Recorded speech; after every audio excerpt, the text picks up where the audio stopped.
الشيطان الرجيم بسم الله الرحمن الرحيم فلما قضى موسى الأجل وسار بأهله آنس من جانب الطور نارا قال لأهلهم كثوا إني آنست نارا لعلي آتيكم منها بخبر أو جروة من النار لعلكم تصطلون فلما أتاها نودي من شاطئ الوادي الأيمن في البقعة المباركة من الشجرة أن يا موسى إني أنا الله رب العالمين وأن ألق عصاك فلما رآها تهتز كأنها جان ولا مدبرا ولم يعقب يا موسى أقبل ولا تخف إنك من الآمنين اسلك يدك في جيبك تخرج بيضاء من غير سوء واضمم إليك جناحك من الرهب فذلك برهانان من ربك إلى فرعون وملئه إنهم كانوا قوما فاسقين قال رب إني قتلت منهم نفسا فأخاف أن يقتلون وأخي هارون هو أفصح مني لسانا فأرسله معي يرد أن يصدقني إني أخاف أن يكذبون قال سنشد عضدك بأخيك ونجعل لكما سلطانا فلا يصلون إليكما بآياتنا أنتما ومن اتبعكما الغالبون صدق الله مولانا العظيم الصلاة والسلام عليك يا سيدي يا رسول الله الصلاة والسلام عليك يا سيدي يا حبيب الله الصلاة والسلام عليك يا سيدي يا شفيع المذنبين وعلى آلك وأصحابك يا سيدي يا رحمة للعالمين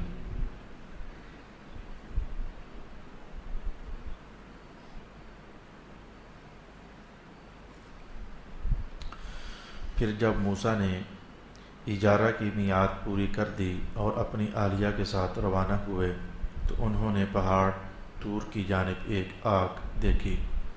انہوں نے اپنی اہلیہ سے کہا تم لوگ یہاں ٹھہرو، میں نے آگ دیکھی ہے، شاید میں اس کی کوئی خبر لاؤں یا آگ کا کوئی انگارہ لاؤں جس سے تم ہاتھ تاپ لو۔ پھر جب موسیٰ علیہ السلام آگ کے پاس پہنچے تو انہیں اس وادی کے دائیں کنارے پر برکت والی زمین کے ٹکڑے سے ایک درخت سے ندا کی گئی کہ اے موسیٰ بے شک میں ہی اللہ رب العالمین ہوں، اور یہ بھی آواز آئی کہ آپ اپنا عصا ڈال دیں۔ پھر جب موسیٰ نے اس کو سانپ کی طرح لہراتے ہوئے دیکھا تو وہ پیٹھ پھیر کر چل دیے اور واپس مڑ کر نہ دیکھا۔ ہم نے کہا اے موسیٰ آگے بڑھیے اور خوف زدہ نہ ہو، بے شک آپ مأمون رہنے والوں میں سے ہیں۔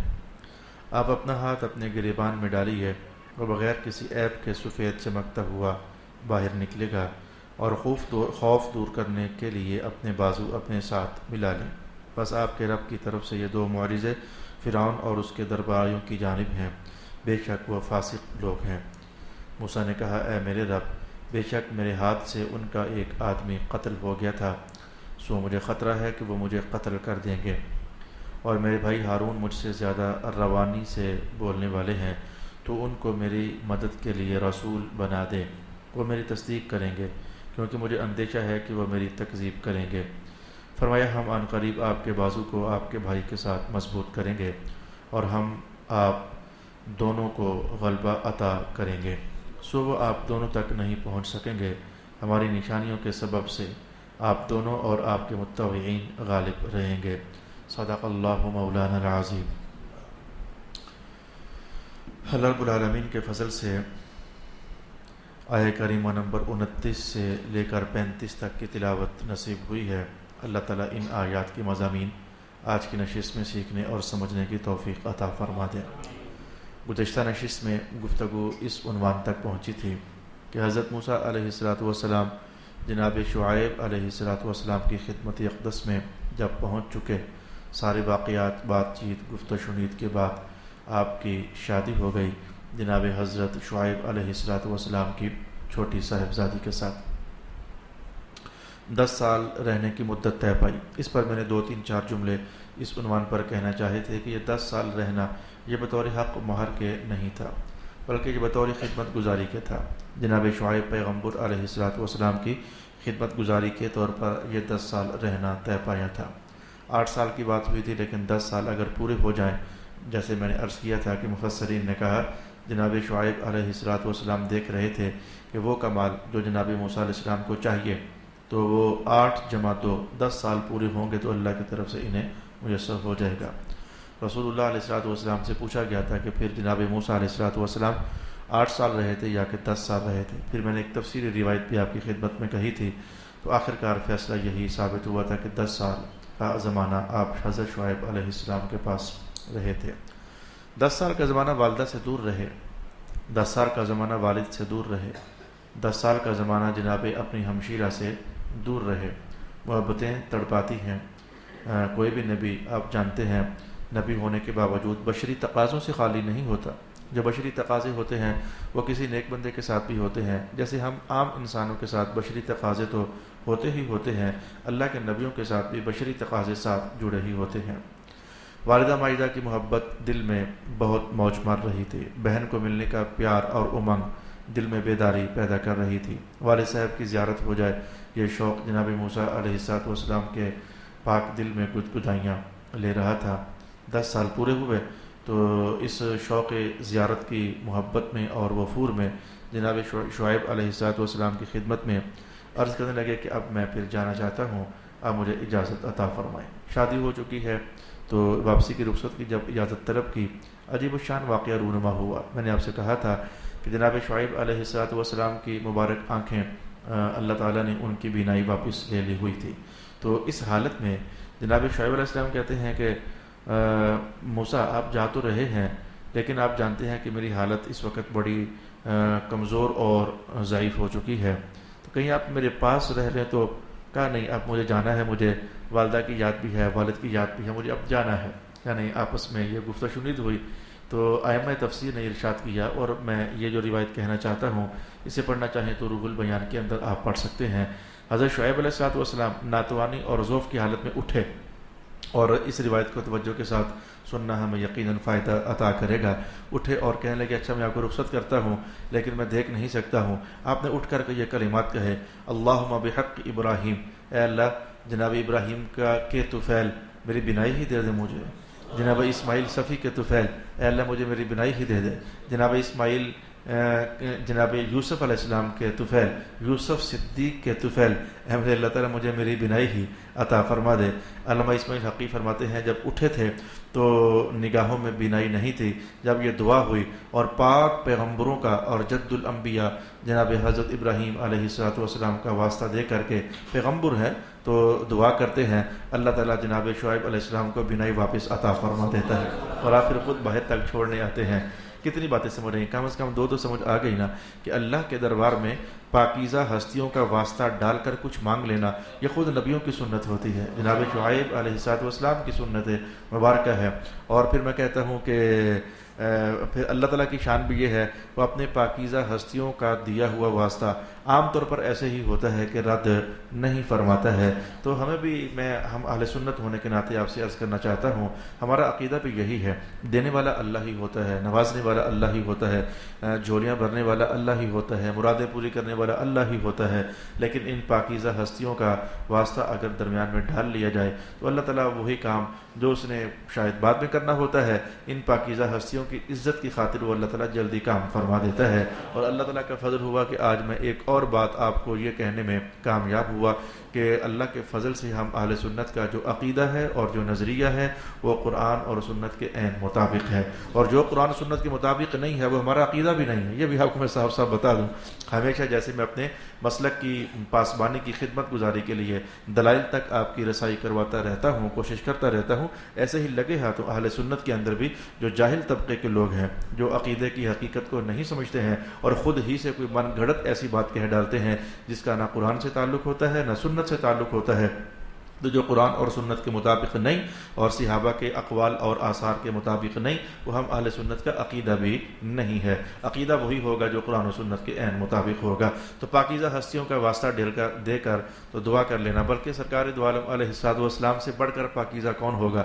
آپ تو صاف صاف یہ جملہ ارشاد فرمایا کرتے تھے، پڑھنا ہو تو عن قریب میں بچوں کو ایک کتاب شروع کروانے والا ہوں، طحطاوی شریف، تو طحطاوی کے اندر یہ الفاظ پڑھے جا سکتے ہیں، قال رسول اللہ صلی اللہ علیہ وسلم توسلوا بجاہی فإن جاہی عند اللہ عظیم۔ میری وجاہت کا وسیلہ پیش کیا کرو اللہ کے دربار میں، اس لیے کہ اللہ کے دربار میں میری وجاہت بہت زیادہ ہے۔ او کما قال رسول اللہ صلی اللہ علیہ وآلہ وسلم۔ یہ معجزہ رونما ہونے کے بعد میں اب کچھ آگے آپ کو لے جانا چاہوں گا۔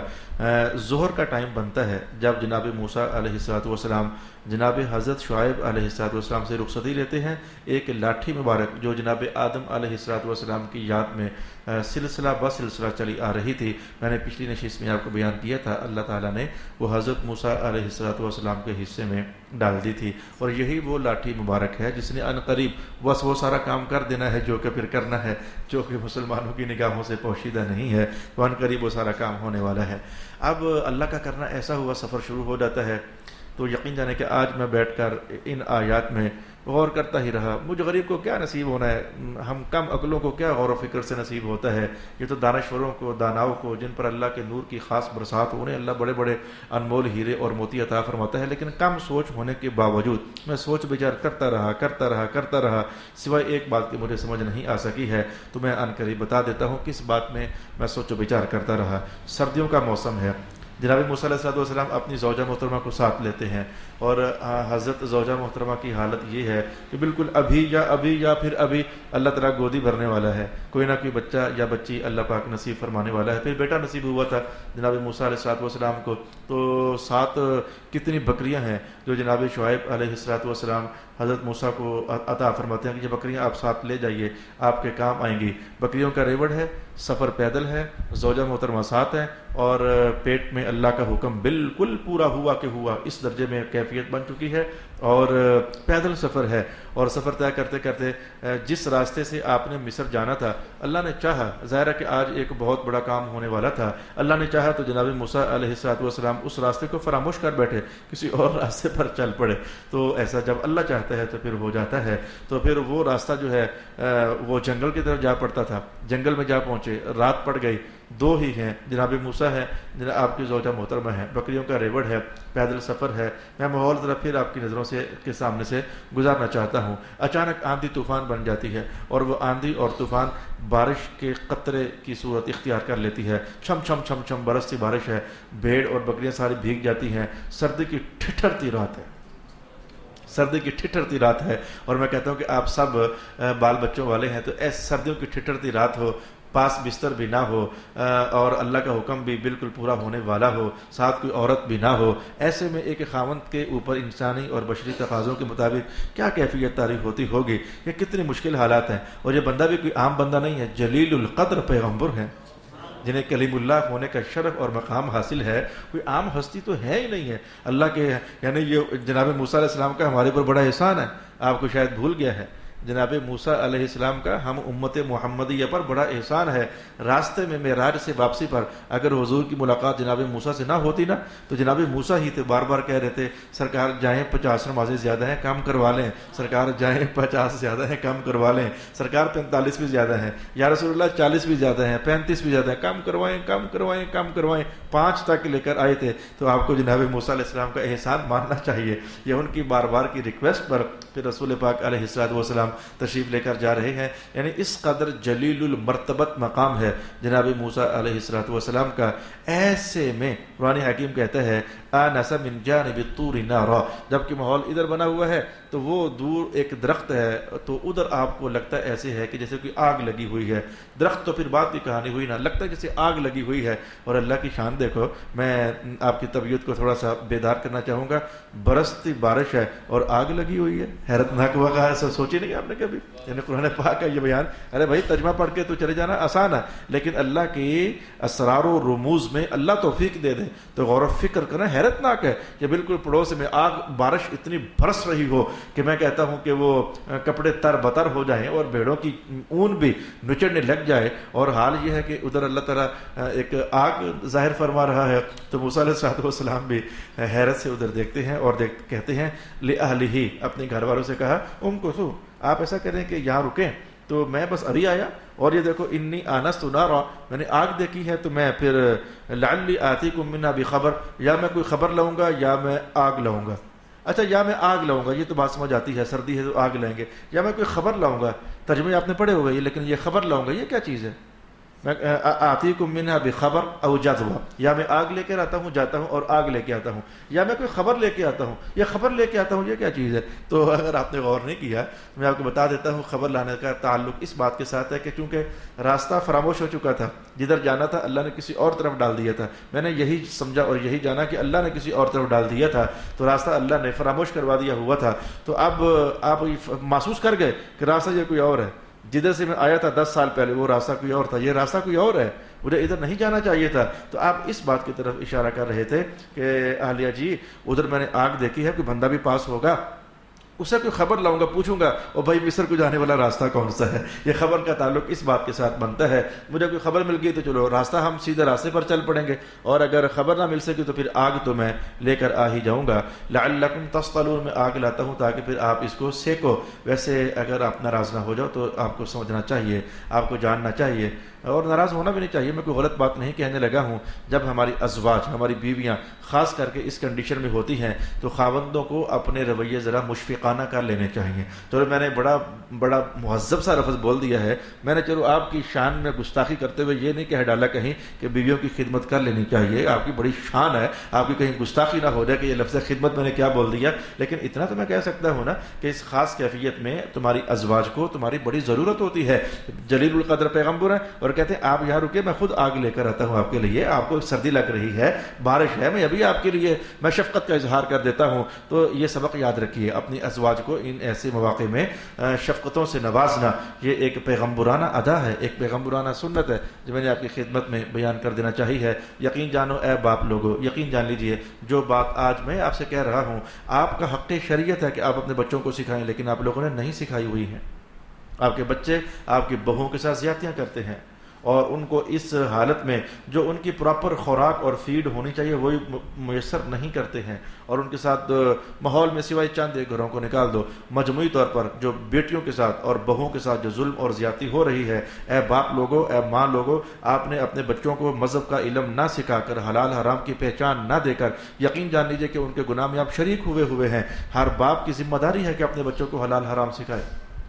جو شاید ذمہ داری میں شامل نہیں تھی پھر وہ دماغ پریشان ہو جاتا، جو ذمہ داری میں شامل نہیں تھی آپ نے اس کو کتنی اہتمام سے نبھایا ہے۔ اسکول کالج پڑھنا یہ ذمہ داری میں نہیں تھا، اللہ رسول کا حکم ہی نہیں تھا، ماحول کا تقاضا تھا، آپ نے پڑھ لیا۔ ہم بھی حرام نہیں کہتے، لیکن بتا رہا ہوں کہ جو تقاضے میں نہیں تھا، جو اللہ رسول کے حکم میں نہیں تھا، کتنا نبھایا آپ نے، 16 سال نبھایا، اور جو اللہ رسول کا حکم تھا آپ نے کبھی نبھانے کا سوچا بھی نہیں۔ ناظرہ پڑھانے کے بعد آپ نے دین کا حق ادا کر دیا تھا۔ خیر واپس آئیں، میں یہ اپنا درد کہتا رہوں گا، میں رسول اللہ کی شریعت کی بالا دستی کی بات کرتا رہوں گا، اور آپ کے دروازوں پر دستک دیتا رہوں گا کہ جو کچھ آپ کر رہے ہو حرام نہ صحیح، لیکن انصاف کا تقاضا بھی نہیں ہے۔ انصاف کا تقاضا یہ ہے پہلے تمہارے بچوں کو اللہ کی پہچان نصیب ہو، پہلے تمہارے بچوں کو رسول اللہ کی پہچان نصیب ہو، پہلے تمہارے بچوں کو قرآن و سنت کی پہچان نصیب ہو، اس کے بعد رزق کمانے کے ذریعے اللہ تعالیٰ عطا فرماتا ہی رہتا ہے۔ نہ تو رزق FABA کے ساتھ جڑا ہوا ہے، اور نہ ہی رزق بادشاہتوں کے ساتھ جڑا ہوا ہے، نہ ہی رزق غربتوں کے ساتھ جڑا ہوا ہے۔ یہ رزق اللہ تعالیٰ کے فیصلے ہیں،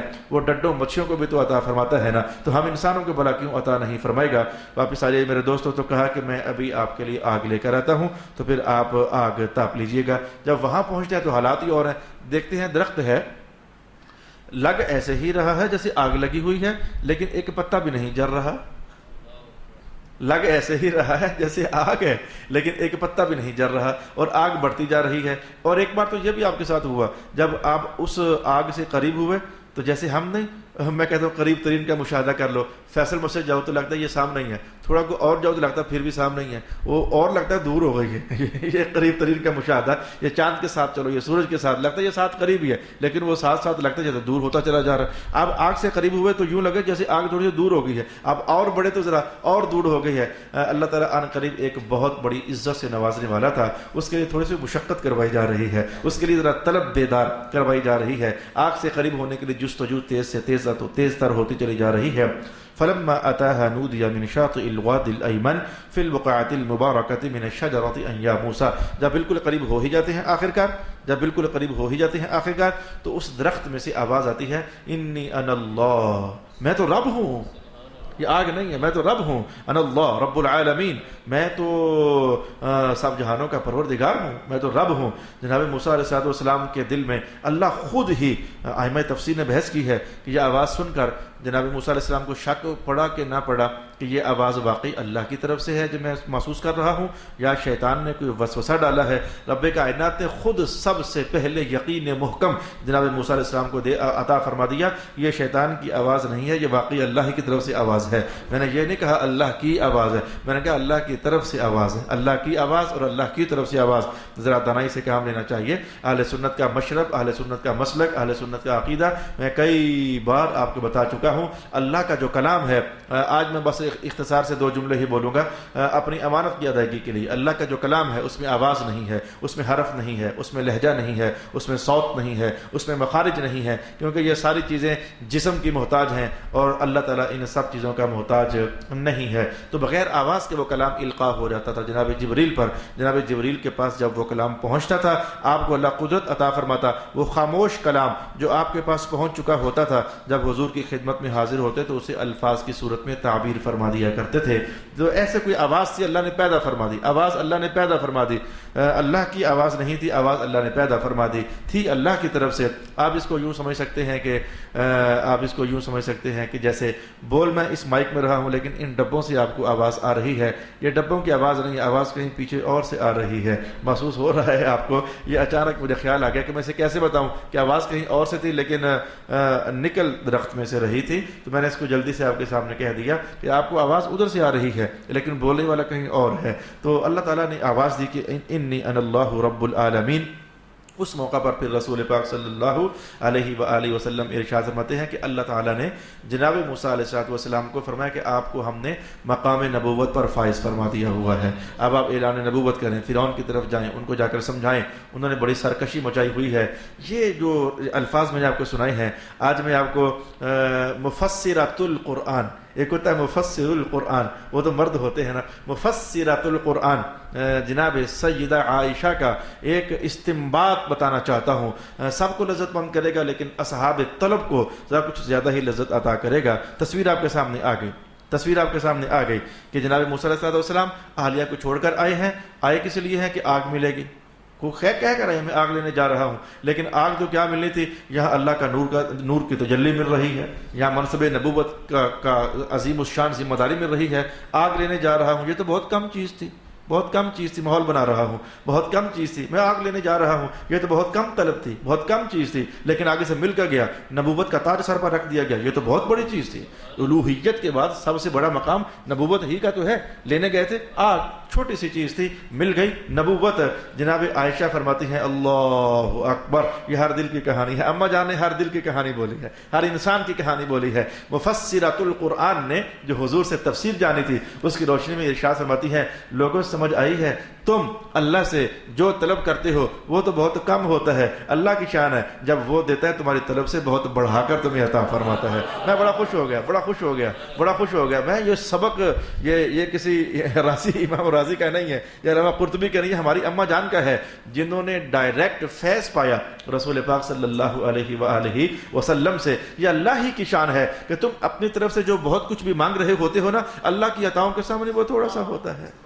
تم اپنی طرف سے جو کچھ بھی مانگ رہے ہوتے ہو وہ اللہ کی عطاؤں کے سامنے بڑا تھوڑا سا ہوتا ہے، تم اس کو زیادہ سمجھ رہے ہوتے ہو اپنی ضرورت کے حساب سے، لیکن اللہ کے عطاؤں کے حساب سے بہت کم ہوتا ہے۔ تو اللہ تعالیٰ اپنی عطاؤں سے جب زیادہ کرتا ہے تو احساس اور عقیدہ اور ایمان جنم لے لیتا ہے کہ تمہاری طلب چھوٹی ہے، تمہارا سوال چھوٹا ہے، اللہ کی عطا اس سے بہت زیادہ بڑی ہے، اللہ کی عطا اس سے بہت بڑی ہے۔ اس لیے رسول پاک علیہ الصلوۃ والسلام بعض اوقات ان ایسے معاملات کو ان کلمات میں ارشاد فرماتے ہوتے تھے، اللہ اکبر و اطیب، اللہ اکبر و اطیب، اللہ اکبر و اطیب۔ اگر یاد نہیں آیا تو میں حدیث کے الفاظ بول دیتا ہوں۔ یہ اس دن کی کہانی ہے جب رسول پاک علیہ الصلوۃ والسلام نے فرمایا تھا کہ اگر ماں اور باپ کو ایک نظر محبت سے دیکھ لو گے، اللہ اکبر، میں کیسے وہ بات بھول جاؤں، آج میں نے ایک ماں کو اپنے بیٹے کے لیے جولی اٹھا کر بد دعا کرتے دیکھا، اے میرے اللہ میں یہ کیسے بات بھول جاؤں۔ ماؤں باپو آپ لوگ منتیں مان کر بیٹے مانگتے ہو، اے اللہ تعالیٰ بیٹا دے دے، اے اللہ تعالیٰ بیٹا دے دے۔ میں کہتا ہوں بیٹی نہ مانگا کرو، جن کی شادیاں ہو رہی ہیں نا وہ بیٹی نہ مانگا کرو، کہا کرو اے اللہ تعالیٰ حضور کا نوکر قسم کا بیٹا عطا فرما، سرکار کی نگاہوں کا فیض یافتہ بیٹا عطا فرما. یہ بیٹے قرآن پاک نے کہا نہیں تھا المال والبنون زینت الحیات الدنیا، یہ مال اور بیٹے یہ دنیا کا مال ہے. مقدر سے سنبھل جائیں سنور جائیں تو مقدر کی کہانی ہے، ورنہ ماں سے بڑھ کر شفیق ہو کون سکتا ہے. لیکن وہ ہاتھ جھولی اٹھا کر کہہ رہے میرے اس بیٹے کو اللہ ایسا کر دے اور ایسا کر دے. اللہ اکبر اللہ اکبر. تو جو بات میں کہنے جا رہا تھا، ہاں میں حضور پاک نے فرمایا کہ جس نے ماں اور باپ کو ایک نظر دیکھا پیار سے تو اللہ اس کو 2 حجوں کا ثواب دے گا. ایک صحابی نے پوچھ لیا حضور اگر 100 بار دیکھے تو، یعنی انہیں لگا کہ یہ کام کم ہے اور اجر بہت زیادہ ہے. کہا حضور اگر 100 بار دیکھے تو مانا کیا بن گیا کہ 200 حجوں کا ثواب ہو گیا حضور، اور 200 کے 200 مقبول حج ہو گئے. اس موقع پر حضور نے یہ جملہ بولا اللہ اکبر و اطیب. وہ تیری طلب کم ہے اے میرے غلام، اللہ کی عطا اس سے بہت بڑی ہے. اللہ اکبر و اطیب، اللہ اکبر و اطیب.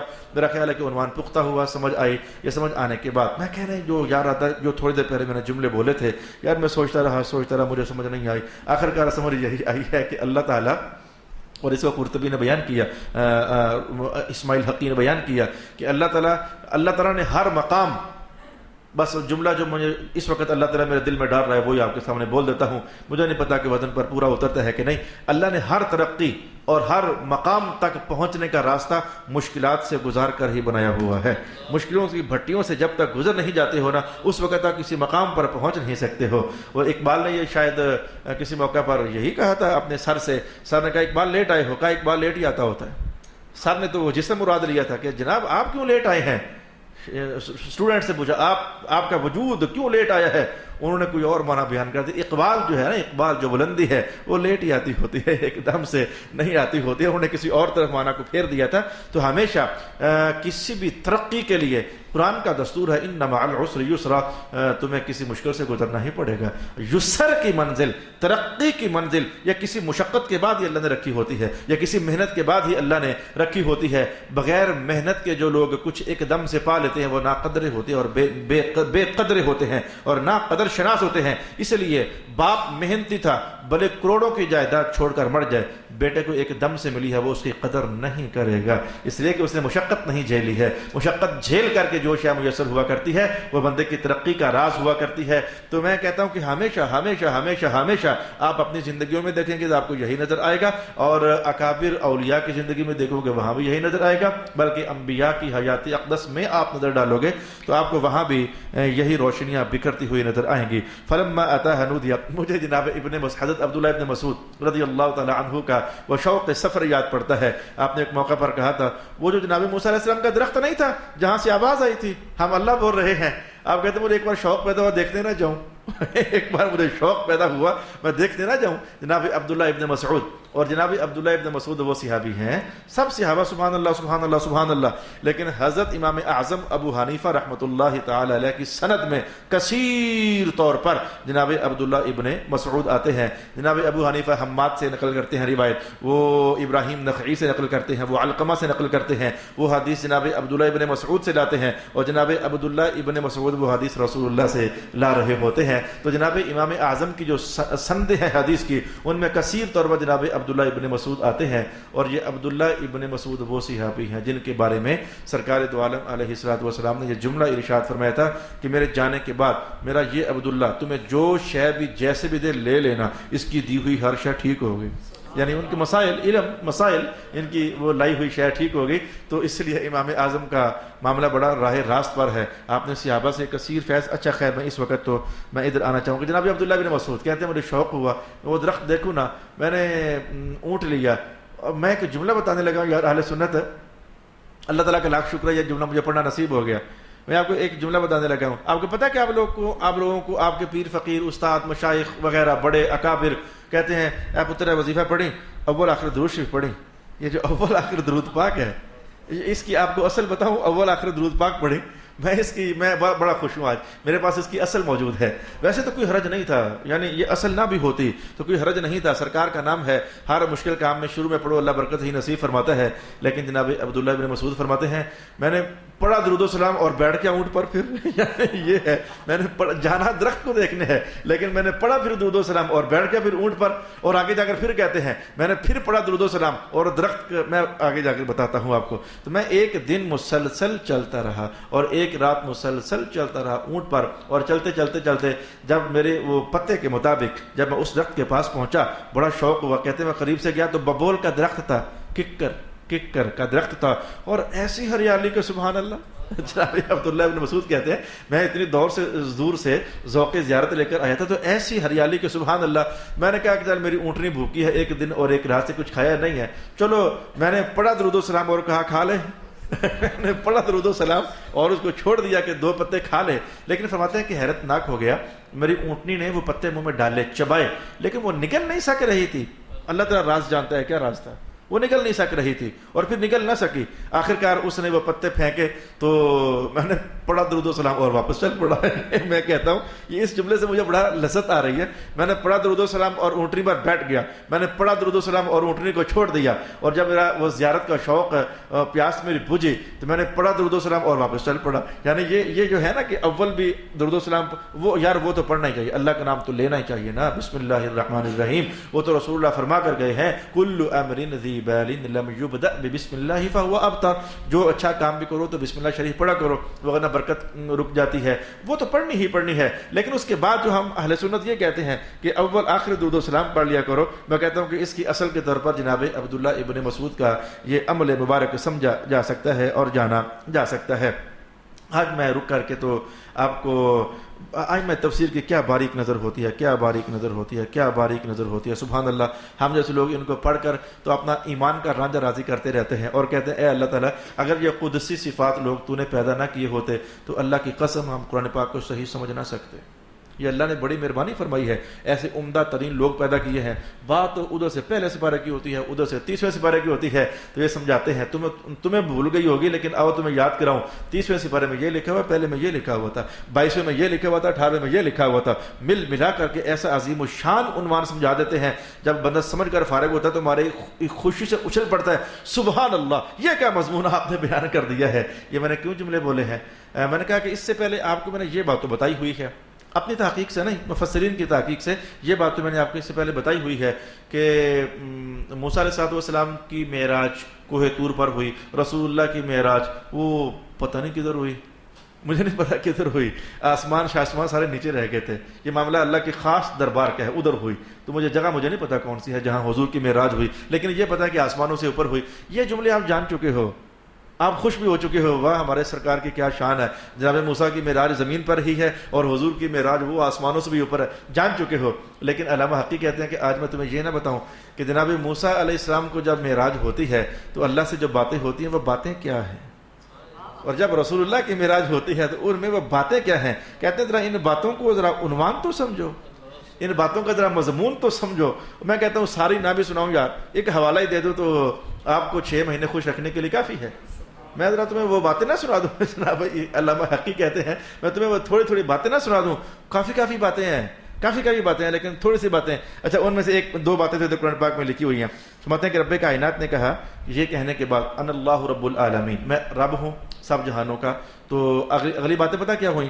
فرمانے لگے کہ القی عصاک، وہ جو لاٹھی لے کر آئی وہ زمین پر ڈالیں، تو لاٹھی ڈالی تو وہ سانپ بن گئی، اور پھر کہیں سے پکڑیں، جب وہ سانپ بنی تو سانپ دیکھ کر انسان فطری طور پر خوف محسوس کرتا ہے، تو بشری تقاضوں سے کوئی نبی خالی نہیں ہوتے ہیں۔ میں نے پہلے بتایا سانپ دیکھا اور سانپ بھی ٹھیک ٹھاک تھا، اژدہا تھا، او لمبا چوڑا ایناکونڈا ٹائپ، تو سانپ دیکھا تو ماحول میں خوف پیدا ہوا، تو پلٹ کر جانے لگے، یہ ادھر کدھر سانپ ادھر کدھر آ گیا ہے، پلٹ کر جانے لگے۔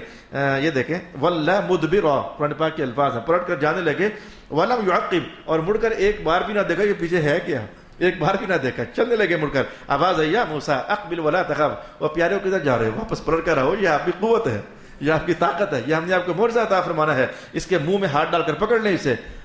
اللہ کی طرف سے آواز آئی تو آپ نے کہا کہ منہ میں ہاتھ ڈال کر پکڑنا ہے، آپ نے ایک رومال کپڑا تھا آپ کے پاس، آپ نے لپیٹا، پکڑ لیتے ہیں۔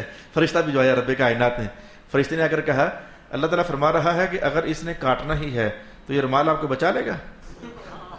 اللہ کی شان محبت ہے، اگر اس نے کاٹنے کا حکم اسے جاری ہو ہی گیا تو یہ آپ نے کپڑا لپیٹا ہے ہاتھ پر، یہ بچا لے گا آپ کو۔ موسیٰ علیہ السلام ساری کہانی سمجھ گئے، کہا اللہ تعالیٰ نہیں میں اتار دوں، پھر آپ نے اتارا اور منہ میں ہاتھ ڈال کر پکڑا، تو ہاتھ ڈال کر پکڑا یوں کہ جیسے سانپ کے منہ میں ہاتھ ڈالا، لیکن ایک دم سے یوں بنا کہ جیسے لاٹھی کے اوپر ہاتھ رکھا ہوتا ہے، وہ سانپ پلٹ کر لاٹھی بن گیا نا۔ ایک یہ بات ہوئی تھی، یہ پھینکیں اپنا عصا زمین پر، سانپ بن گیا، پھر جائیں نہ، مڑ کر واپس آئیے، آپ کدھر تشریف لے کر جا رہے ہیں، پکڑیں اسے. یہ باتیں ہو رہی ہیں جو کلیم اللہ ہوئے، یہ باتیں ہو رہی ہیں. اور کیا بات ہوئی تھی؟ اگلی بات تھی اسلک یدک فی جیبک، اپنا ہاتھ جو ہے اپنے گریبان سے آپ اندر لے جائیے، تو پھر دیکھنا جب نکالیں گے تو روشن ہو چکا ہوگا. یہ بات ہوئی، قرآن پاک میں لکھی ہوئی ہے، یہ دونوں باتیں قرآن پاک میں لکھی ہوئی ہیں.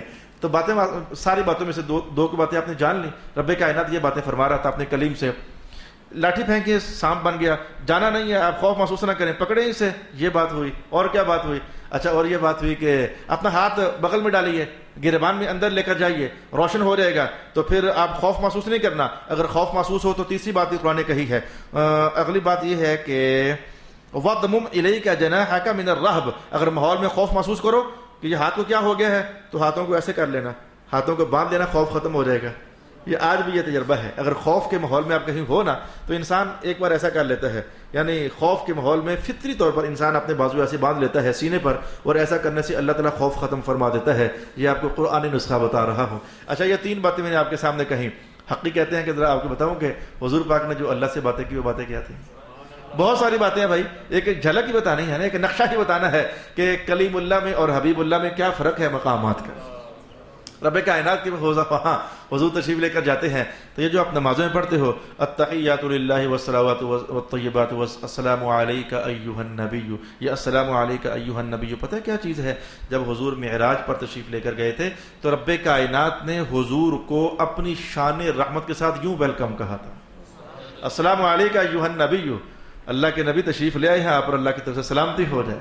اور جب حضور پاک علیہ الصلوۃ والسلام نے یہ دیکھا کہ اللہ تعالیٰ اس وقت کمال رحمت کا اظہار فرما رہا ہے، السلام علیک ایھا النبی ورحمۃ اللہ وبرکاتہ، آپ پر اللہ کی سلامتی ہو جائے، اللہ کی رحمت آپ پر ہو جائے، اللہ کی طرف سے برکات ہو جائے، حضور نے تیزی کے ساتھ یہ جملہ بول دیا، وعلی عباد اللہ الصالحین، اے اللہ میرے وہ غلام جن کو زمین پر چھوڑ کر آیا ہوں ان پر بھی ہو جائے، ان پر بھی ہو جائے. یہ معاملہ ادھر کا تھا، یہ معاملہ ادھر کا تھا. مولا جو کرم تو مجھے نواز رہا ہے، میرے ان غلاموں پر بھی ہو جائے. تو آج ہر نمازی جب نماز پڑھتا ہے تو شاید آپ کو میرے کسی نے کہانی سنائی کہ ایک گھوڑے کو کسی نے چارپائی کے ساتھ باندھ دیا، اور وہ بیچارہ ادھر کھڑا ہو گیا کہ میں باندھ دیا گیا ہوں. اس غریب کو اپنی طاقت کا پتہ نہیں تھا کہ یہ چارپائی کیا شے ہے، میں اس جیسی 100 چارپائیاں کھینچ سکتا ہوں. تو اس غریب کو اپنی طاقت کا پتہ نہیں تھا. تو آج میں آپ کو تھوڑا سا ہمت بندھانے کے لیے، حوصلہ افزائی کے لیے، آپ کی وہ عزت جو اللہ نے کر دی ہوئی ہے اور رسول اللہ نے کروائی ہوئی ہے، آپ کو اس کا پتہ ہی نہیں ہے. جب بھی کوئی نماز پڑھنے والا نماز پڑھتا رہے گا جس میں غوث اعظم بھی ہیں، مردان خدا بھی ہیں، قلندران بھی ہیں، اقطاب بھی ہیں، اغصاب بھی ہیں، داتا علی حجویری بھی تھے، پیر مہر علی شاہ صاحب جیسی ہستیاں بھی تھیں. جب بھی نماز پڑھی جاتی رہے گی تو جہاں یہ ہوگا السلام علیک ایھا النبی، ادھر حضور کی ذات اقدس پر سلام بھیجا جاتا رہے گا. تو نماز پڑھنے والے غوث ساتھ ہی کہیں گے وعلی عباد اللہ الصالحین، اے اللہ غوث دعا کرتا ہے، اے اللہ قطب دعا کرتا ہے، اے اللہ علی حجویری دعا کرتا ہے کہ حضور کی امت کے ان نیک لوگوں پر بھی تیری طرف سے رحمتوں کا نزول ہو جائے. یہ آپ کی وہ عزت ہے جو نماز کا حصہ بنا دی گئی. یہ آپ کی، ہم مسلمانوں کی یہ وہ عزت ہے جو رب کائنات نے ہمیں نمازوں کے اندر عطا فرمائی ہوئی ہے. اس لیے نماز میں تو کوتاہی کرنی ہی نہیں چاہیے، نماز میں تو کبھی کوتاہی کرنی نہیں چاہیے. اہل سنت میں زخمی دل آپ کے سامنے رکھوں، اہل سنت میں زخمی دل آپ کے سامنے رکھوں. چند دن پہلے مجھے ایک محفل میں جانے کا اتفاق ہوا. ان لوگوں کو میں نے صرف اتنا ہی سمجھایا کہ نعت خوانی اچھی شے ہے، لیکن یہ تو مذہب کا صرف ایک عنوان ہے. نعت خوانی اچھی شے ہے، میں خود نعتیں پڑھتا بھی ہوں، سنتا بھی ہوں، میلاد پڑھتا ہوں، پڑھاتا ہوں، تو نعت خوانی اچھی شے ہے، لیکن یہ تو ایک عنوان ہے مذہب کا، تو اور وہی مستحب درجے کا. خدا کے بندو، یہ نمازیں بڑی اہم شے ہیں، روزے بڑی اہم شے ہیں، حلال بڑی اہم شے ہے، حرام کو جانا بڑی اہم شے ہے. لوگ اس بات پر اہل سنت، آپ کا زوال آپ اس قدر پہنچ چکا ہے کہ بعض لوگ ناراض ہو گئے کہ محفل 11ویں کی اور یہ نماز کی بات کہاں آ گئی درمیان میں. اپنے زوال پر آپ کو دکھ کرنا چاہیے، آپ کو آنسو بہانے چاہیے، آپ کو رونا چاہیے. اہل سنت، ان 11ویں کی مجالس نے آپ کو اس قدر رسول اللہ سے دور کر دیا. اب یعنی محفل کا قصور نہیں تھا، یہ آپ کے دماغ کی پست حالی ہے کہ اب آپ رسول اللہ کی نماز سننا پسند نہیں کرتے ہیں، آپ حضور رحمت عالم کی حدیثیں سننا پسند نہیں کرتے ہیں. یعنی اس قدر اہل سنت یہ زخمی دل آپ کے سامنے کھول کر رکھا ہے کہ اے اے اے اے میرے اللہ، یہ دن بھی آنا تھا کہ لوگ رسول اللہ کی نماز کی بات سن کر ناراض ہونے لگ جائیں. اللہ تعالی ہمیں مضبوط ایمان عطا فرمائے، اللہ تعالی ہمیں قوی ایمان عطا فرمائے. رسول پاک علیہ الصلوۃ والسلام کا اعلان کیسے فراموش کرو گے؟ سرکار دو عالم علیہ السلام نے فرمایا تھا من اطاعنی فقد احبنی، میرے ساتھ پیار اسی کا ہے جو میری بات بھی مانتا ہے. جو میری بات نہیں مانتا کیا پیار ہے اس کا میرے ساتھ؟ رسول اللہ کو ہمارے نعروں کی کیا ضرورت ہے؟ کیا ضرورت ہے اللہ تعالیٰ کو ہماری نعروں کی؟ کوئی ضرورت نہیں ہے میرے سونےو۔ فرض سب سے پہلے مقام میں فرض، دنیا جہان کے جس مفتی سے جا کر مرضی پوچھو، میں کہوں تھا کہ لک چھپ کر بات کر رہا ہوں، ریکارڈنگ ہو رہی ہے میری، کون سا لک چھپ کر بات کر رہا ہوں؟ نماز پڑھنی 11ویں سے لاکھوں درجے اہم ہے، روزے رکھنے 11ویں سے لاکھوں درجے اہم ہیں، حج کرنا 11ویں سے لاکھ 11ویں ایک پاسے ہو جائے، ایک نماز ایک پاسے ہو جائے، یا ایک نماز لاکھ 11ویں سے افضل ہے۔ جس عالم سے جا کر مرضی پوچھو۔ اہل سنت اپنا ایمان خراب نہ کرو، یہ خشک محبتیں جو خود تم نے گھڑی ہوئی ہیں کہ ایسے کریں گے تو یہ ہمارا مسلک ہے۔ ہمارا مسلک ہرگز یہ نہیں کہتا نمازیں پڑھو نا اور 11ویں دو، ہمارا مسلک ہرگز یہ نہیں کہتا نمازیں پڑھو نا اور میلاد کے جلسے کراؤ، ہمارا مسلک یہ کہتا ہے کہ جس رسول کے آنے کی خوشی میں یہ بزم سجا کر بیٹھے ہو تو وہ رسول دنیا میں آتے ہیں تو سب سے پہلا کام یہ کرتے ہیں کہ اپنا سر اللہ کے حضور سجدے میں رکھ رہے ہیں۔ واپس آ جائیں، یہ میرے دل کا درد تھا جو میں نے کہنا تھا، آپ پسند کرو گے تو ہی مجھے کہنا ہی ہے، نہ پسند کرو گے تو ہی مجھے کہنا ہی ہے، اس لیے کہ میری ایک دن آنکھ بند ہو جانے والی ہے۔ میں آپ کو آپ لوگوں کی خاطر تھوڑا کہتا ہوں، میں تو حضور کی امانت سمجھ کر آپ کے سامنے ان باتوں کا اظہار کرتا رہتا ہوں۔ تو حضور رحمۃ اللہ علیہ کا اچھا حقی کہتے ہیں، دیکھا ایک کلام رسول اللہ کا تھا، ہم کلام ہونا اللہ سے، ایک ہم کلام ہونا جناب موسیٰ علیہ السلام کا تھا۔ ادھر لاٹھی ڈالو سانپ بنے گا پھر پکڑ لیں، کچھ ایسی پیار بھری معجزاتی باتیں ہو رہی ہیں، اور ادھر رب کائنات یا رسول محبوب آگے ہو السلام علیکم ایھا النبی رحمت اللہ وبرکاتہ۔ یہ کیا انداز ہے اپنے حبیب سے باتیں کرنے کا۔ اور پھر حضور رحمت عالم بھی ہم گناہ گاروں کے حضور تو ادھر بھی جا کر ہمیں بھولے نا، حضور ادھر بھی جا کر ہمیں بھولے نا، اور ہم ادھر رہ کر کے مصطفیٰ کریم علیہ السلام کی اداؤں کو بھول جائیں۔ اللہ اکبر لا الہ الا اللہ واللہ اکبر وللہ الحمد۔ اچھا بھی باہر کے یہ باتیں آج کی دلچسپ بھی ہیں اور شاید میں ساری کہہ بھی نہ پاؤں جتنی میں نے تلاوت کی ہے۔ اب میں ہر بار کہتا اچھا نہیں لگتا کہ 2 منٹ زیادہ لے لو، ہر بار کہتا اچھا نہیں لگتا کہ 2 منٹ زیادہ۔ ویسے ایسا نہیں ہو سکتا کہ آپ اور میں کتنے پرانے ہو گئے ہیں اور پتہ کوئی نہیں کہ اگلی جمعرات کو ہم نے آنا ہے کہ نہیں، میں یہ کہنا چھوڑ ہی دوں کہ 2 منٹ زیادہ نہ لے لوں۔ کیا یہ ایسا نہیں ہو سکتا ہے کہ آپ اتنا پرانا ہونے کے بعد آپ کے ذوق کو اتنی کو آگ لگ جائے کہ مجھے یہ کہنے کی ضرورت ہی نہ ہو، آپ کے دل سے آواز ویسی آتی رہے میں سنوں کہ یار لوگ کہہ رہے ہیں استاد یہ خیر ہے 2 منٹ بعد لا لو، وہ ایسا ہو جانا چاہیے یار، کوئی پتہ نہیں۔ وہ دیکھو بزرگ لوگوں نے ہاتھ اٹھا دیے ہیں، انشاءاللہ زیادہ دیر نہیں۔ لیکن ایک چیز ایسی تھی جو میں جس پر اتنا خوش تھا، میں نے کہا یار یہ میں نے آج بتا کر آنی ہے، مجھے وہاں پہنچنے کے لیے پھر ٹائم چاہیے۔ وہ آپ بھی سنو گے تو حیران ہو جاؤ گے، بہت عالی شان تحقیق ہے اکابرین کی۔ وہ میں کہتا ہوں کہ آج بتا ہی جاؤں آپ کو، پتہ نہیں اگلی بار آپ کو آپ میں سے یا مجھ میں سے کوئی قبر میں چلا ہی گیا تو اس کو وہاں جا کر یاد آئے گی تو اچھا لگے گا، یار واقعی وہ بات ہم نے سنی تھی پچھلی جمعرات کو، مزہ آ گیا، آج قبر کے اندر مزہ آ رہا ہے۔ صلی اللہ علیہ حبیبہ محمد علیہ وسلم۔ یہ میں ایسے خام کا جھوٹ موٹ نہیں بول رہا آپ کے ساتھ، حوصلہ افزائی نہیں کر رہا ہوں، سچ بول رہا ہوں۔ رسول اللہ نے فرمایا تھا قرآن سیکھتے سیکھتے مکمل کیے بغیر فوت ہو گئے، قبر میں اللہ فرشتے بھجوا کر پہلے تمہارا قرآن کی تفسیر پوری کروائے گا، ناظرہ پڑھ رہے تھے ناظرہ پورا کروائے گا، حفظ کر رہے تھے حفظ پورا کروائے گا، جس تجوید پڑھ رہے تھے تجوید پوری کروائے گا۔ یہ تو رسول اللہ علیہ السلام کا عام حکم بیان ہے جو میں نے آپ کے سامنے رکھا۔ اچھا وہ بات کیا تھی جو میں نے آپ کے سامنے کہنا چاہتا تھا؟ تو فرمایا کہ اسلک یدک فدانک برہانا من ربک الی فرعون وملئہ، یہ 2 معجزے ہیں جو ہم نے آپ کو دے دیے ہیں، یہ 2 معجزے ہیں جو میں نے آپ کو دے دیے ہیں، تو بس آپ فرعون کی طرف جائیے۔ موسیٰ علیہ السلام وہاں سے تشریف لاتے ہیں۔ اہلیہ محترمہ سبحان اللہ، نیک بیوی اللہ کی بہت بڑی نعمت ہوتی ہے، نیک بیوی اللہ کی بہت بڑی نعمت ہوتی ہے۔ آگ نہیں لے کر آئے، کوئی شکوہ نہیں ہے کہ آپ جناب آپ تو آگ لینے گئے تھے، آگ ہوتی تو لے کر آتے، کوئی شکوہ نہیں کیا کہ مجھے اکیلے چھوڑ کر آپ کہاں چلے گئے تھے۔ وہ بیویاں سبق لیں، ویسے میں کہہ دیتا ہوں جیسے میں بھائیوں کو پیغام دیتا ہوں تو قوم کی بیٹیاں میری بہنیں ہیں، انہیں بھی تو پیغام دینا میرا حق بنتا ہے۔ مجھے یہ خبریں کانوں کے اندر موجود ہیں پنڈی کے حوالے سے، گجر خان کے حوالے سے، جی آپ نماز پڑھنے عشاء کے نہیں آئے، آپ درس قرآن میں نہیں آئے، آپ فلانی پاک مجلس میں نہیں آئے۔ میری بیوی کہتی تھی میں گھر میں اکیلی ہوں، ڈر لگتا ہے۔ میں کہتا ہوں جناب موسیٰ علیہ السلام کے اہلیہ سے سبق لینا چاہو گی؟ کس قدر دشوار اور مشکل پوزیشن ہے، سردیاں ٹھٹھرتی رات، بارش برس رہی ہے اور اللہ کے حکم سے پیٹ اپنا نور ظاہر کرنے والا ہے۔ اس کیفیت میں جناب موسیٰ علیہ السلام جاتے ہیں تو نہ ان کو جانے پر منع کر رہی ہیں اور جب واپس آتے ہیں تو نہ شکوہ کر رہی ہیں آپ لے کر کے انہیں آگ، کچھ بھی نہیں ہے۔ پیغمبر کی بیوی سبحان اللہ پیغمبر ہی کی بیوی ہوتی ہے، تو کہا جی آئیں چلتے ہیں۔ شوق تھا کہ اماں جان سے ملاقات کرنی ہے، یہ میں جلدی سے آپ کو مصر پہنچا دیتا ہوں۔ پہنچ گئے، خیر سے مصر پہنچ گئے۔ مصر شہر میں داخل ہوتے ہی کسی گھر کے سامنے 2 نفل پڑھتے ہیں، 10 سال کا زمانہ ہے، 2 نفل پڑھتے ہیں اور محسوس ہو رہا ہے کہ اندر گھر والے کھانا کھا رہے ہیں، بھوک لگی ہوئی ہے شدید، باہر سے آواز دیتے ہیں ہم مہمان ہیں، ہمارا بھی کھانا رکھنا، ہم نے بھی کھانا ہے۔ اللہ اکبر۔ ایک نبی صاف گو ہوتے ہیں، ایک رسول صاف گو ہوتے ہیں۔ کیا رسول اللہ نے ہمیں تعلیم نہیں دی ہے جب تم سے کوئی کہے کہ کھانا کھانا ہے، آؤ جی کھانا کھاؤ، تو آگے سے یہ مت کہا کرو پڑھو بسم اللہ، یہ نہ کہا کرو، کھانا ہو تو کھا لیا کرو، اور نہ ہی آگے سے یہ کہا کرو میں کھا کے آیا ہوں۔ دنیا کا نقصان اور آخرت کا بھی نقصان، کھا کے آئے نہیں تھے تو بھوک کی بھوک ہی رہ گئی، دنیا کا نقصان ہو گیا نا۔ نہ دنیا کا اور آخرت اور دنیا دونوں کا نقصان نہ کرو، کھانا ہو تو چپ کر کے ساتھ بیٹھ کر کھا لیا کرو۔ حضور رحمۃ اللہ علیہ خود جا کر صحابہ پاک کے گھر میں جب کمال درجے کا کرم کرنا ہوتا تو خود جا کر کہتے بکری ذبح کرو گے، سبحان اللہ، بکری ذبح کرو گے۔ اور راستے میں اگر کوئی ایک آدھ صحابی مل جاتا تو ان سے پوچھتے ہیں ابھی کیا بات ہے سرکار، بھوک بڑی لگی ہوئی ہے، کہا چل میرے ساتھ آ جاؤ، تم بھی آ جاؤ، تمہارا بھی کھانے کا بندوبست کر دیتے ہیں۔ یہ کیا صاف گوئی ہے۔ تو جناب موسیٰ علیہ السلام نے 2 نفل پڑھے اور کہا کہ ہم نے بھی کھانا بھی کھانا تیار رکھو۔ تو اندر جو گھر ہے پتہ کن کا ہے، کھانا کھا کون رہا ہے؟ جناب ہارون علیہ السلام اور جناب موسیٰ علیہ السلام کی اماں جان، اسی گھر کے سامنے اللہ انہیں پہنچا دیتا ہے۔ تو جناب لیکن محسوس نہیں ہوتا۔ محسوس نہ ہونے کی وجہ بتاؤں، ایک حدیث سن لیں ویسے میں، محسوس نہ ہونے کی وجہ، آپ نے منہ پر کپڑا ڈالا ہوا تھا، کپڑا کیوں ڈالا ہوا تھا؟ منہ پر کپڑا ڈالا ہوا تھا، جب سے وہ وہاں سے واپس آئے تھے کپڑا ڈالا ہوا تھا۔ اللہ کے کرم سے جناب موسیٰ علیہ السلام جب ہم کلام ہو کر فارغ ہوئے تو مبارک کے چہرے سے ایسی تیز روشنیاں نکلتی تھیں جیسے کہ سورج کی روشنی ہوتی ہے۔ آپ نے کپڑا ڈال لیا منہ پر، تو زمانوں کے بعد کبھی ایک موقع پر، اور یہ کپڑا مسلسل رہتا تھا، تبھی آج یہاں جب اندر بھی گئے تھے ایک دم سے والدہ نے پہچانا نہیں، کپڑا تھا منہ پر۔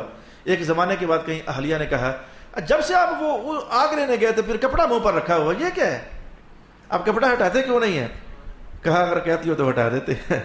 کہا پھر ہٹائے نا۔ وہ کپڑا جو منہ سے ہٹایا تو اتنی روشنی نکلی، جیسے میں نے پہلے کہا تھا بیٹا پیدا ہو چکا ہے اللہ کی رحمت سے، اس کے بعد کیا واقعہ ہے، تو اتنی روشنی نکلی کہ اہلیہ محترمہ ایسے کر چکی، یہ تو تاب میں نہیں آتی ہے، ساتھ ہی سجدے میں گر گئیں اور اٹھ کر کہتی ہیں کپڑا واپس منہ پر جا چکا ہے، اور اٹھ کر کہتی ہیں کہ یہ تو اللہ نے بڑی کرم نوازی کی آپ کے ساتھ، اب میں چاہتی ہوں کہ جنت میں ہم دونوں پھر میاں بیوی بن کر ہی رہے۔ آپ ایسا کر سکتے ہیں؟ آپ ایسا جملہ بتانے لگا، جملہ یہ میرے آج علم میں نہیں آیا، میں بڑا خوش ہوا، اور یہ میرے علم میں نہیں تھا بات۔ جناب موسیٰ علیہ السلام نے کہا اچھا اگر چاہتی ہو کہ میری ہی بیوی بن کر رہو تو پھر اس کا ایک طریقہ ہے وہ تمہیں کرنا پڑے گا، نہیں کرو گے تو پھر مشکل ہو جائے گا۔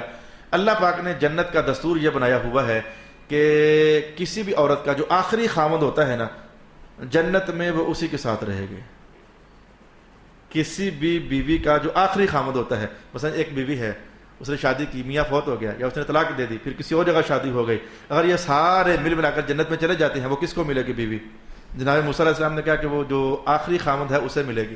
تبھی تو رسول اللہ کی ازواج مطہرات پہلے خامندوں سے فارغ تھیں، لیکن جب حضور جنت میں جائیں گے تو آخری خامند رسول اللہ تھے، آخری خامند رسول اللہ تھے، تو ازواج مطہرات جنت میں رسول اللہ کے ساتھ ہوں گی، اپنے پہلے خامندوں کے ساتھ نہیں ہوں گی۔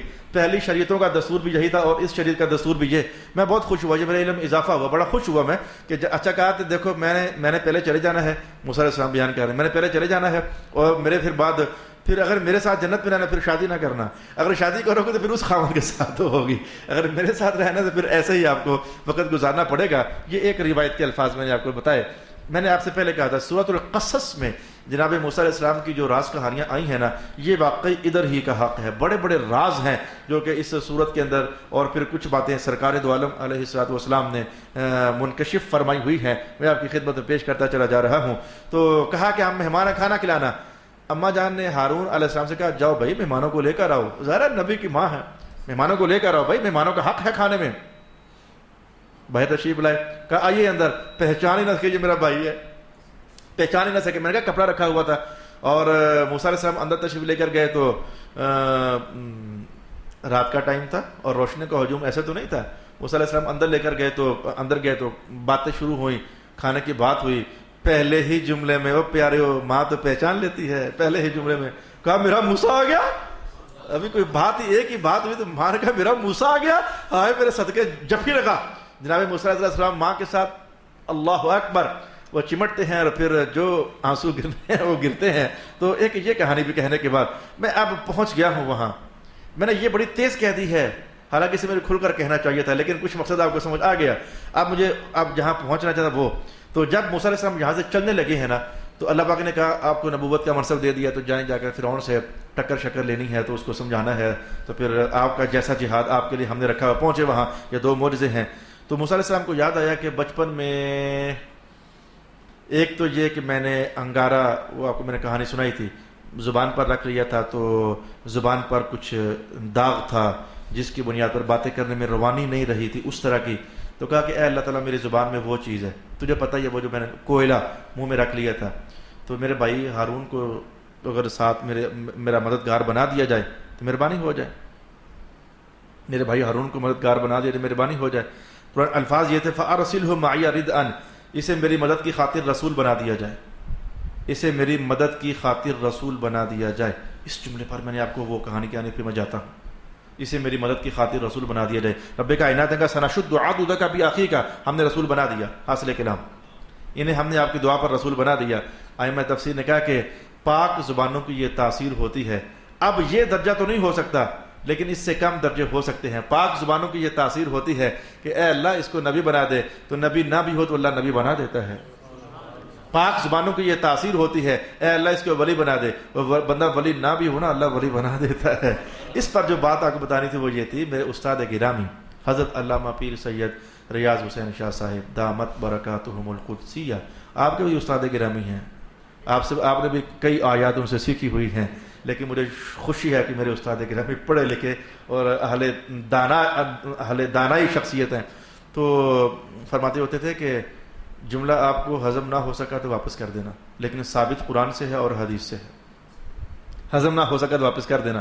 فرماتے ہوتے تھے یہ روحانیت کے جتنے درجے ہوتے ہیں، مقامات رفیع ہوتے ہیں، اولیاء کو ملتے ہیں، یہ ولی ہے تو پھر یہ قطب ہے تو پھر غوث ہے تو پھر ابدال ہے تو پھر پتہ نہیں کیا کیا کیا کیا، یہ جتنے بھی روحانیت کے مقامات ہیں نا، بسم اللہ پڑھ لو تاکہ آپ کو ہضم ہو جائے، گھر بہت اوکھی ہے لیکن بات ہے ایسے ہی۔ آپ فرماتے ہوتے تھے یہ روحانی مقامات یہ نمازوں اور روزوں کی وجہ سے نہیں ملتے، یہ شیخ کی گفت اور کہنے کی بنیاد پر ملتے ہیں، یا شیخ کی نظر پر یہ مقامات ملتے ہیں، نمازوں اور روزوں کی بنیاد پر نہیں ملتے۔ نمازوں اور روزوں کی بنیاد پر اجر ملتا ہے، ثواب ملتا ہے، لیکن وہ جو قرب کے درجے ہیں جیسے میں نے ابھی آپ کے سامنے 2-4 بیان کیے ہیں، یہ شیخ کی توجہ سے ملتے ہیں۔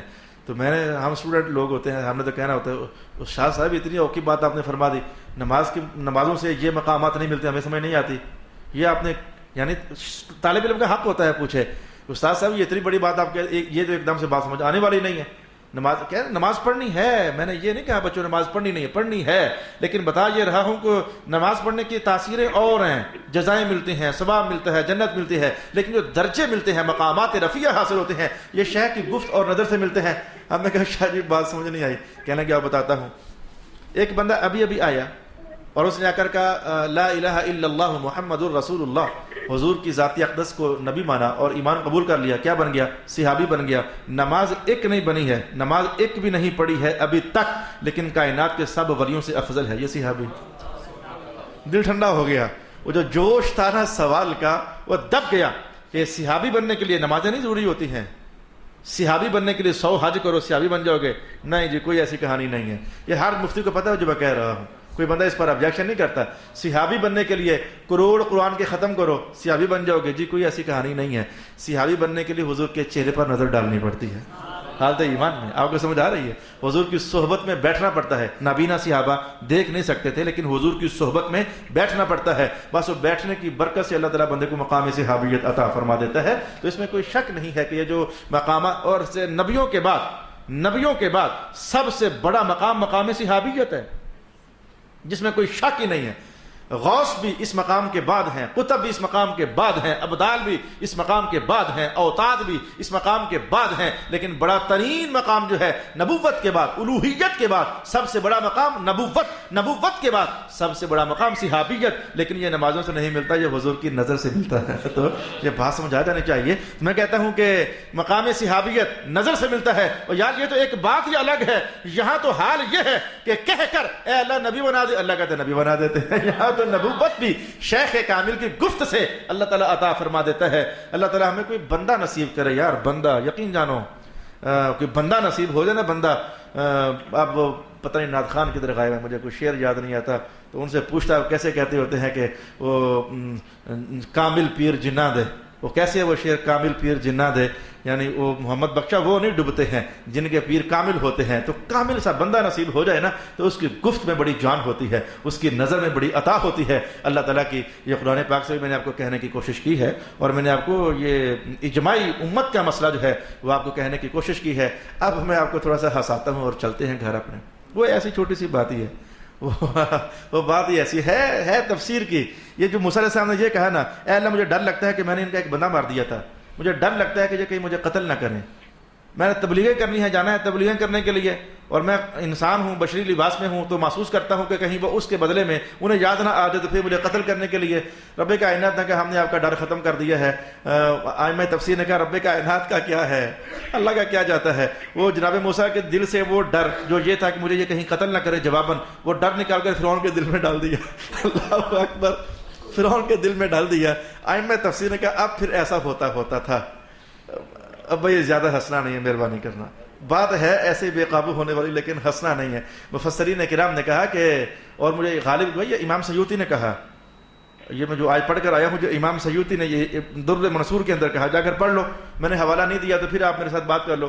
تو اللہ پاک نے وہ ڈر ادھر سے نکال کر فرعون کے دل میں ڈال دیا.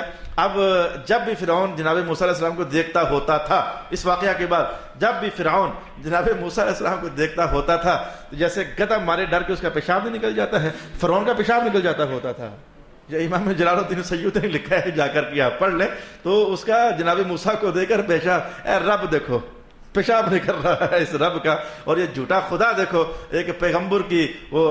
اس سے ایک بات آپ کو بتا دوں، رسول اللہ کی ایک حدیث مجھے بالکل یاد پڑ گئی ہے. ایک طرف پیغمبر اور ایک طرف فرعون، اللہ کے نور کی تصویر اور اللہ کی دشمنی کی تصویر. اور یہ عین پیکر اطاعت اور وہ عین پیکر نافرمانی. رسول اللہ یہ تصویر سامنے کر لیں. اور ایک مشاہدہ یہ آپ کو میں نے بتا دیا، اور اس پر دوسرا مشاہدہ یہ ہے حضور کا کلام. رسول اللہ علیہ الصلوۃ والسلام فرماتے ہوتے تھے جب بھی کبھی دو بندے آپس میں آمنے سامنے ہو جائیں، ایک پیکر اطاعت سنت ہو، اس کی سنت سجی ہو، امامہ ہے، داڑھی ہے. یہ امامہ اور داڑھی حدیث کے الفاظ نہیں ہیں، یعنی وہ اس سنت کا تابع دار ہے، اور مقابلے میں کوئی فاسق آ جاتا ہے جس کے وجود میں کوئی سنت کا رنگ نہیں ہے. ادھر سنت کا تابع دار ہے اور مقابلے میں کوئی فاسق آتا ہے جس میں کوئی سنت کا رنگ نہیں ہے. تو حضور فرماتے ہیں یہ میری سنت کی برکت ہے، اللہ اس سنت والے کا رعب اس فاسق کے دل پر طاری کر دیتا ہے. اگر گلی محلوں کے اندر مشاہدہ کرنا چاہتے ہو، بات بہت عمدہ نہیں ہے، عالی شان نہیں ہے، لیکن مشاہدے میں آپ دیکھو گے وہی مرد آ رہے ہیں جا رہے ہیں، لیکن کسی عورت کو دوپٹہ لینا نصیب نہیں ہوتا. لیکن ادھر سے کوئی داڑھی والا امامی والا کہیں آ جائے تو وہ فٹافٹ دوپٹے سیے کر دیے. آپ کو یہ تصویر نظر آنی چاہیے. یہ گلیوں کی بڑی مشہور زمانہ تصویر ہے. کوئی داڑھی والا اور پگڑی والا بندہ آ جائے، ان کو اپنے دوپٹے سیدھے کرنے پڑ جاتے ہیں. یہ سنت کا فیض ہے. شخصیت میں رعب پیدا ہو جاتا ہے، شخصیت میں ایک دبدبہ پیدا ہو جاتا ہے، اور فاسق لوگوں کے دلوں پر ایک ہیبت اور خوف ساتاری ہو جاتا ہے. جس بھی درجے کا وہ عزت کرنے پر اندر کھاتے مجبور ہو جاتے ہیں. وہ کچھ نہ کچھ ہلتے جلتے ضرور ہیں. حضرت صاحب ادھر آ جائیں، وہ جو بھی کہے ہیں وہ کچھ نہ کچھ ہلتے جلتے ضرور ہیں. اچھا بھی آج کی نشست میں جتنی کو کہانیاں میں نے کہنی تھی، کچھ باغم کچھ ذرا کھل کر میں نے کہہ ڈالی ہیں. انشاءاللہ العزیز اگلی نشست سے ہمارا سبق آگے بڑھے گا. لیکن آپ کو محسوس ہو گیا دلچسپیاں بڑے عروج پر جا رہی ہیں. آپ کو محسوس ہو گیا جناب موسیٰ علیہ السلام کی یہ داستان قرآن جو ہے اپنی تمام تر روشنیوں اور دلچسپیوں کے ساتھ بڑے پیک پر پہنچی ہوئی ہے. اس کی باقی لذتیں ہم اگلی نشست میں جانیں گے. وآخر دعوانا ان الحمد للہ رب العالمین. اللہ آپ کو جزا